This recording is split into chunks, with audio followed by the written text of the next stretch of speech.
Mobile masala వారి film Nagar కబుర్లో మనం మాట్లాడుకోవాల్సింది ఆ కుర్రాడు అప్పుడే హీరోగా తెలుగులో పరిచయం అవుతూ ఉన్నాడు. ప్రస్తుతం నటుడు, రచయిత గొల్లపూడి మారుతిరావు గారి తనయుడు శ్రీనివాస్కు దర్శకుడిగా అదే తొలి సినిమా. ఆ మూవీ ప్రారంభం సందర్భంగా దేశంలో అగ్ర కథానాయకుల్లో ఒకరైనటువంటి చిరంజీవి గారు వచ్చి అభినందనలు తెలియజేశారు. హీరోయిన్లతో కలిసి ఫోటో కూడా దిగారు. ఆ సినిమా పేరు ప్రేమ పుస్తకం. ఆ హీరో పేరు అజిత్. ఒక్కో మెట్టు ఎక్కుతూ తమిళంతో పాటు తెలుగులో కూడా మంచి క్రేజ్ ఉన్నటువంటి హీరోగా తన పేరు నిలబెట్టుకున్నారు. దాదాపు 20 సంవత్సరాలు గడిచిపోయాయి.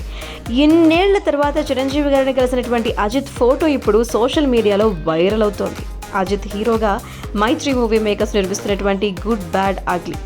అదిక్ రవిచంద్రన్ దర్శకులు, దేవిశ్రీ ప్రసాద్ గారు సంగీతాన్ని అందిస్తూ ఉన్నారు. ప్రస్తుతం ఈ సినిమా షూటింగ్ హైదరాబాద్లో జరుగుతోంది. మరోవైపు చిరంజీవి గారు కథానాయకుడిగా విశ్వంభర రూపొందించబడుతోంది. సోషియో ఫ్యాంటసీ కథతో రానున్నటువంటి ఈ సినిమా షూటింగ్ ఇక్కడే జరుగుతోంది. ఈ క్రమంలో విశ్వంభర సెట్స్కు అజిత్ గారు వెళ్లడం, అజిత్ను సాదరంగా ఆహ్వానించినటువంటి చిరు గారు ఆయనతో కలిసి కొద్దిసేపు మాట్లాడడం, ఇద్దరు కూడా వారి సినిమాల గురించి చర్చించుకోవడం జరిగింది. ఈ సమయంలో చిరునవ్వులు చిందిస్తున్నటువంటి ఆ ఫోటో మళ్ళీ వైరల్ అయింది.